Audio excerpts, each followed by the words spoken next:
Hello， 大家好。移民是加拿大的国策，因为无论是房产市场还是经济的发展，都需要新移民的支持。2020年，加拿大的移民数量显著放缓，原因是对跨境旅行的限制。去年，加拿大移民的数量下降了近一半，至184370人，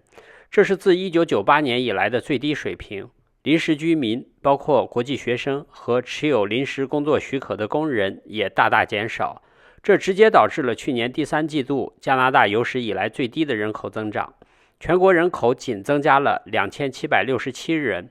作为回应，加拿大联邦政府重申了保持高移民水平的承诺，宣布了2021年至2023年的新目标，声称在未来3年将有超过120万新移民定居，并弥补2020年的巨大缺口。可是今年疫情仍在继续，皇家银行最新的一份报告认为，加拿大2021年40万1千名新移民的目标无法实现。加拿大今年可能最多只能迎来27万5千名左右的新移民。加拿大皇家银行经济学家安德鲁在报告中指出，2021年新移民的情况可能更像2020年。他认为至少有4大不利因素会影响移民计划的完成。第一，移民计划仍然会受到疫情的影响，因为跨境旅行的限制仍在发挥作用，边界限制在未来几个月仍然有效，再加上严重的检疫要求和隔离规定，很多潜在的移民无法按计划前往加拿大。新的移民主力军将继续是那些已经住在加拿大的人，因此我们有理由相信2021年与去年同样，将会有更少的新移民进入加拿大。第二，联邦政府负责移民事务的机构在处理申请的时候存在严重的拖延。加拿大移民部一直在优先处理家庭配偶团聚和经验类快速通道的申请。自疫情开始以来，尽管他们的处理能力有所改善，但结果并不乐观。例如，加拿大经验类移民申请人仍然面临6个月的等待时间。目前只有那些在2020年8月12日之前收到的申请正在审理。对于其他人，政府表示等待的时间可能会大大延长。第三，永久居民的新申请者数量已经大幅下降。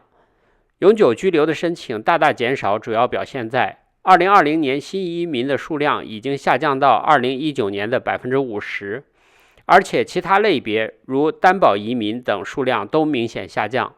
再加上办理手续的延迟，这意味着即使边境很快开放，新移民的申请数量也需要很长时间才能恢复到疫情爆发前的水平。第四，仅有少量积压的已经被批准的新移民尚未移居加拿大。2020年新的移民大部分都已经在加拿大境内了，即使边境再次开放，新移民的数量也不会有太多的增长。新移民的流量增加到疫情前的水平仍然需要很长时间，因为疫情带来的影响至少会持续到今年春季和夏季，这将使加拿大今年大部分时间的移民数量都保持在很低的水平。皇家银行的这个报告预计，2021年上半年将与2020年下半年相似，将会新增大约10万至12万5千名移民。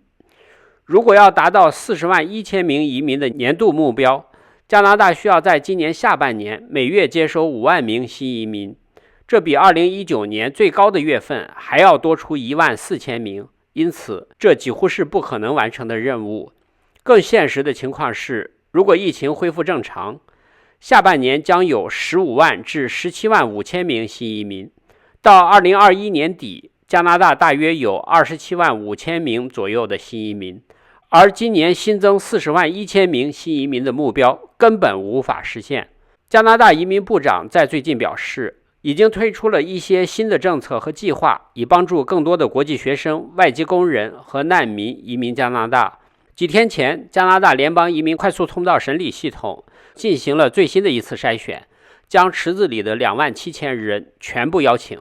这次抽取分数也是历史上最低的一次，只需要75分。这表明加拿大已经开始降低境内临时居民的移民门槛。根据移民部发布的最新消息显示，加拿大目前正在进一步放宽国际留学生申请毕业工签的门槛。由于疫情的影响，留学生申请毕业工签的有效时间将延长至今年年底的12月31日。也就是说，2020年春季至2021年12月31日期间，留学生在加拿大境外学习的时间都将计入有效时间。更夸张的是，即便国际留学生进行100%的网络教育，毕业后依然可以获得为期3年的工签，完全不会耽误移民的申请。以上就是今天我想给大家分享的内容。我的频道每天都会分享一些加拿大的生活经济、房产资讯，欢迎订阅，谢谢观看，再见。